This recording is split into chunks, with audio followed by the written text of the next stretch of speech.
Hotelier on the Grill. Good evening, this is Hotelier on the Grill and I'm Stuart J. Raj and we're here today with one of Bangkok's youngest GMs, Mr. Zaki Bazz. Rather than me introducing you, maybe you could just give a few words to introduce yourself briefly, but not too much. We'll go into that deeper through the questions in the interview. Okay, thank you for having me. My name is Zaki Bazz, Syrian, and 34 years old, living in Thailand for 8 years almost. This is my first job in Asia. Before that, I was in Middle East, moved to Thailand in 2006. Here I am, still in Thailand for the 8 years. For 8 years now. Now, Hotelier on the Grill, we have 12 questions, standard questions for everybody, but it's up to you how you answer them. And the key is to find out who you are as the hotelier. It's not brand specific. So we'll get into the first question. Question number 1, where did you cut your teeth? First, I started at a hotel school in Syria, 1997, after the high school graduation. And my family own a 5-star hotel chain in Syria. So this job is by generation. I start my first job at Semiramis Hotel, Damascus, as guest relation officer at the front desk. So that was your first entry into the hotel. It was in the family. First job, right. And so when you were working with them, then maybe that's one in the same thing. But what was your first big break? My uncle, whom I work with for almost 13 years, he's from the old hotelier school. He believed in food and beverage very much. So his main point was to put me in the F&B department. So I learned the hotel. He doesn't believe the hotel GM who doesn't practice F&B. So after 6 months at the front desk, I moved to the kitchen. It was an Italian restaurant for 8 months. And after I burned all my fingers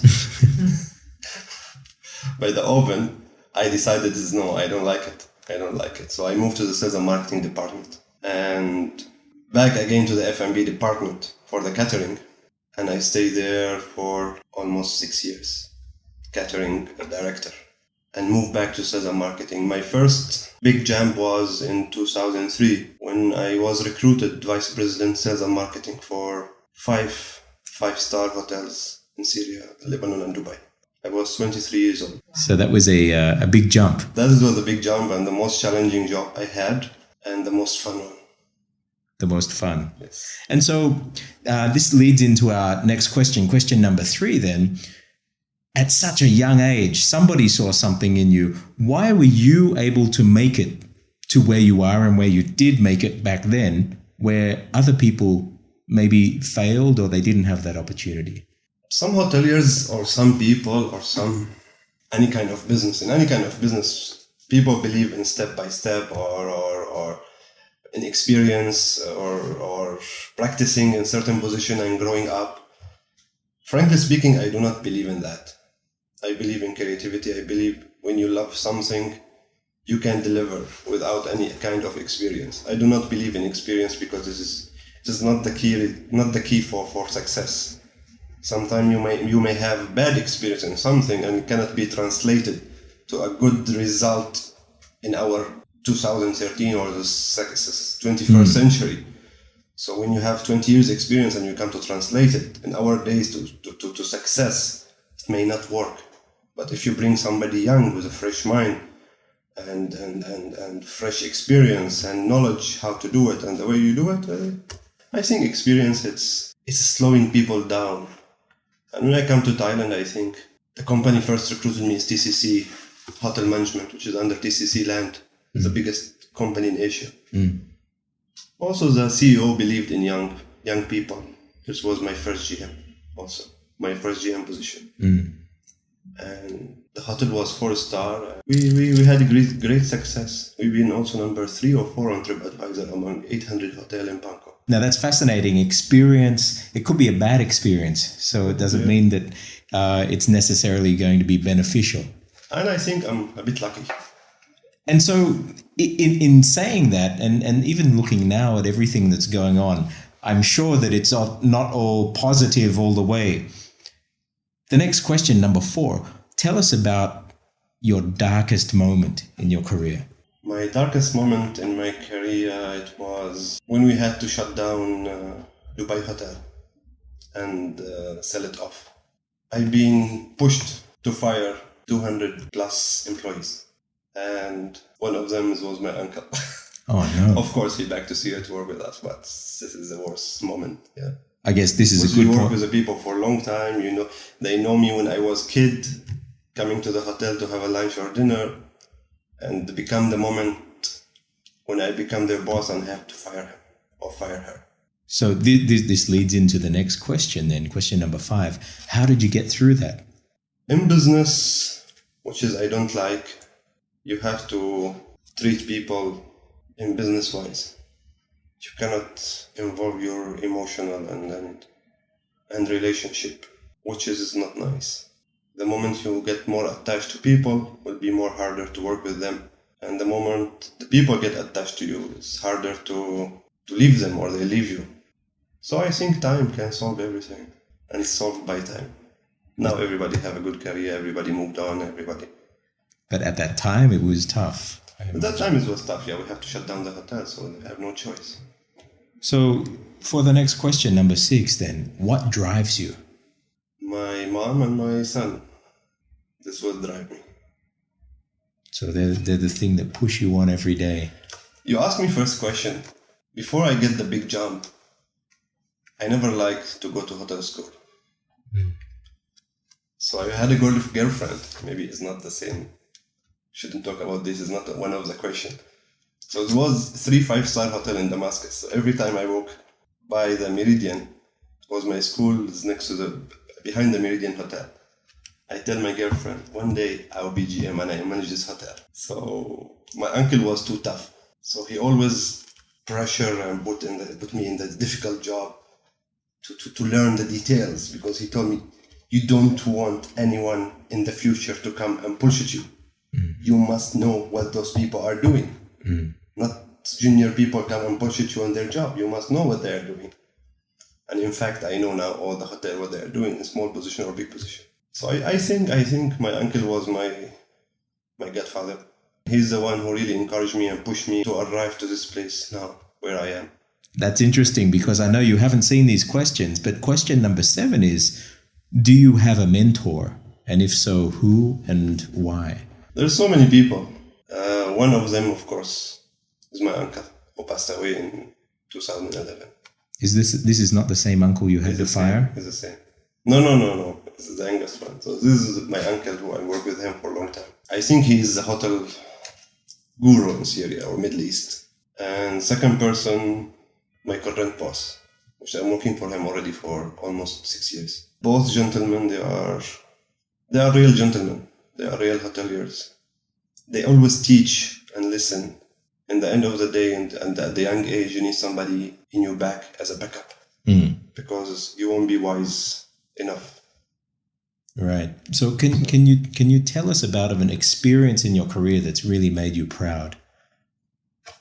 In 2006, when I came to Thailand, I told you I recruited by TCC Land to open first 2 hotels for them. And the brand is 2 hotels called M Hotel, IMM Hotels. And I was 26 years old. So in Bangkok, to be general manager at this age, my pride. And when I moved to Compass, I opened the first hotel for, it was Prison Park Group those days. So Prison Palace was the first hotel also, and was the flagship of Compass those days. Also, I was like 27 years old. So you can hear it in the market. Some people will say Compass recruited a kid to manage the hotel. And after 1 year at Prison Palace also, we achieved number 2 on TripAdvisor among it was almost also 800 hotels in Bangkok. And in fact, we were running the best occupancy performance in Sukhumvit Road, maybe Bangkok, for 2 years. No doubt. From a 27-year-old GM. No doubt, yeah. Yes. Well, I guess that backs up your theory on experience too. I think the personal pride moment, it's when I separated from my family And when you are success with your family business, people will look at you as, yeah, you are successful because you work with your family. But thank God I proved myself that even with international company, I can be also success. It's nothing related to the family business. And so, question number 9, what's the best advice that you could give somebody who's looking to be a good GM? I don't see it. I don't see a successful GM or not successful GM. I look at the hotel like it's a movie. And sometimes you are the star, sometimes you are in big movie, sometimes you are in small movie. Successful GM, first, of course, a good leader. Second is nothing is enough. Has nothing to be enough for him. I mean, not enough cleanliness, not enough occupancy, not enough room rate, not enough. So always must be more and more and more and more. The moment any GM, I believe, will satisfy with what they have, it will become boring. It will become routine job, especially in the hotel. And an advice for the GM to be a successful GM must recruit a department heads who's smarter and better than him. So question number 10 is then, on the other side, what's one thing that hotel GMs shouldn't get wrong, or that you've seen GMs get wrong? Many hotel GMs, mistake they do, they don't keep the balance between the hotel itself and the staff and the guest. So it's a human run business. So the moment you deal with those human, they are robots and they have to do the job because they paid for, the hotel will fail. And this is the biggest mistake GM can do. The moment you care about your people and your property more than you care about anything else, then the guests will be happy because they can feel it. No, that's a very good summary, and I think it supports the thing that nearly all the GMs we've spoken have mentioned in this. Question 11, it's the last question in the main body of questions. If you were not in the hotel industry, what is your ideal alternate career? Fashion and jewelry. Yeah. Expand? It's my dream. It's my dream to one day I have my own fashion brand. Jewelry and clothing. So. And I see you wherever you go, you're always wearing your suit, your tie, nice tie. Yeah, I like it. Well groomed. So, yeah, I wish one day I can do it. Fantastic. And related to the hotel now, since all the hotels they have a Bulgari hotel, Armani hotel, and whatever. So one day I have my own brand, which is I'm working on it for the last 8 years. A hotel brand. Started from the spoon up to the room, up to the pool, up to the uniform, up to everything. And I wish one day I'll be able to build this hotel. And I'm sure we'll see that happen, seeing your determination. Zaki, this has been amazing hearing your experience from all of this. We've finished the main body of questions about the hotel, but our last question gives us an opportunity to see just another side of the hoteliers. So straight from another direction, question number 12, what's one app on your phone, on your iPad that you're currently hooked on or that you're using that you would recommend? One app. Social app or whatever. Yeah, anything. What's one app that you're always finding yourself using? Could be anything. Facebook app. Yeah. Facebook. It's crazy. Especially in Syria situation, I'm all the time on it. So with the situation in Syria. Yeah. Probably if no situation in Syria, I won't be attached to it. But it's become the fastest source for news. Therefore, I use it all the time. So you keep up to date on Facebook with the Syrian... I think it's better than CNN or all the fake news. No, that's wonderful. Okay, Zaki, this has been a lot of fun talking to you, and it's the first time that I've been able to really hear your history and see how you've made it to where you are today. I'm sure it's going to inspire many people who are out there looking to be successful GMs, and even people who are going to hotel school now, to hear how you've made it at this young age. Thank you very much. Thank you. And thank you for spending time with us and sharing your history with you. Thank you. Bye-bye. Hotelier on the Grill.